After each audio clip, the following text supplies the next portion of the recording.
Good day mga moms, I'm Swellen and welcome to my channel.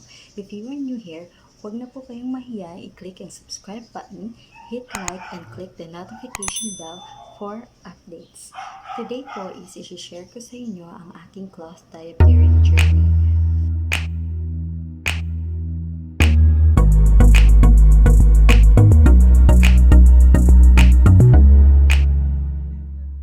So I just recently started my cloth diapering journey around 5 months ago, and I was also 5 months pregnant at that time. So plano ko is gagamitin ko sana para sa aking newborn, kaya lang hindi pa naman ako nanganganak, so ginamit ko muna siya sa aking toddler. Now let's go to our questions para masagot ang mga katanungan.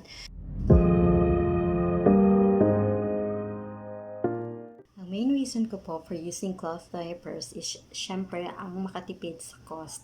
Alam naman natin na ang isang diaper, yung disposable, is nagko-cost around 8 to 10 pesos.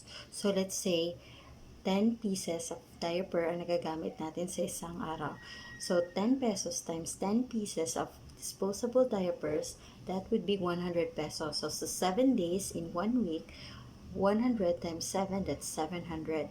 Times 4 weeks pa in a month, that would be 2,800 pesos. I-times pa natin siya or multiply pa natin siya sa 12 months, so that would be 33,600.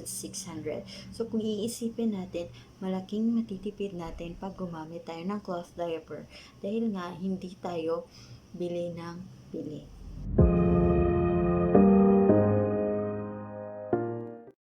I started by doing a bit of research, and nung na-convince na ako sa benefits ng cloth diapers, I started buying them. Ang pinakaunang binili ko is through Shopee. Bali, 9 pieces po iyon, meaning may insert na po sa loob, tsaka may CD. So, ang tatlong pares, nasa 749 pesos po ang bili ko ng cloth diaper.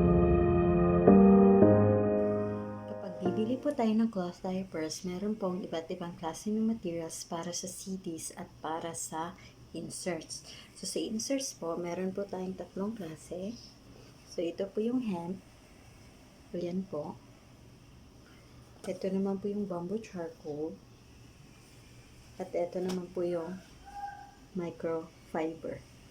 Para naman sa ating CDs, ganito po ang kanyang itsura.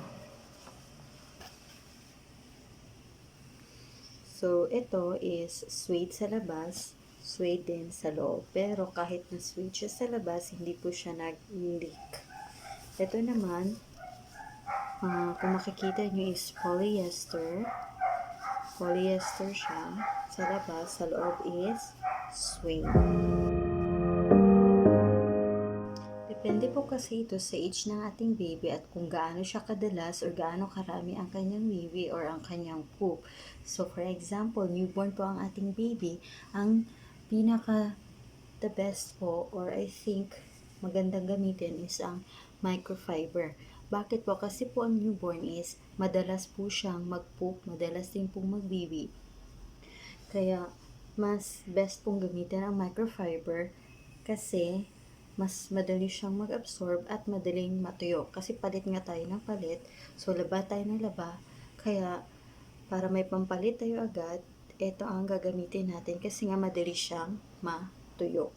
Now, for toddlers naman, kung hindi naman heavy wetter ang inyong toddler, is the best po itong bamboo charcoal. Pero kung heavy wetter naman ang ating mga toddlers, pwede pong pagsamahin ang dalawa, tapos i-insert po natin sa loob ng CD. Ito po. Now, aside sa combination ng bamboo charcoal at ng microfiber, pwede rin po tayong gumamit ng hemp para sa mga heavy wetters.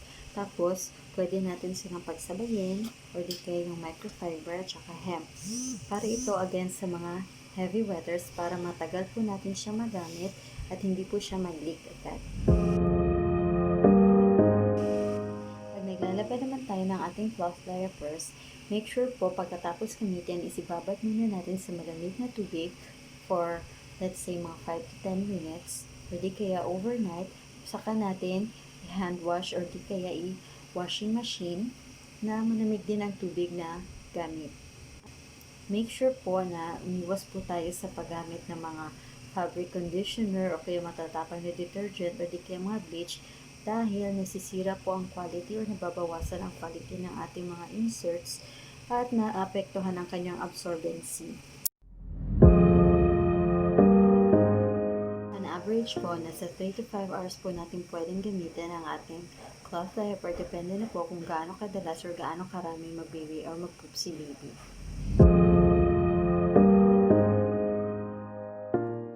So, based on my experience, ang pinaka-disadvantage talaga ng paggamit ng cloth diaper is ang paglalaba.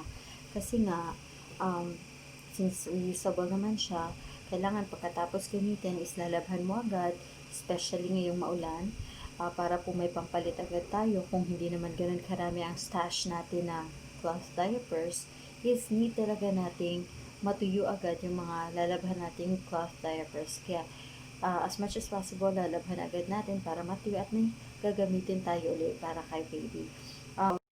Another din na disadvantage para sa akin or para sa mga mommies na on a tight budget is kailangan mo talagang paglaanan ng pera pag first time kang bibili ng cloth diaper. Because again, hindi naman po mumurahin or mura ang cloth diaper pag una mong bili. Pero in the long run po, makakatipid po tayo. Talaga ang paggamit ng cloth diaper dahil mas marami ang kanyang benefit kumpara sa kanyang disadvantage. So for now, yan lang po muna ang aking share regarding sa aking paggamit ng cloth diapers base sa aking experience. I hope you can also share yours by commenting down below. And again, huwag po natin kalimutan i-click ang subscribe button at ang bell notification for updates.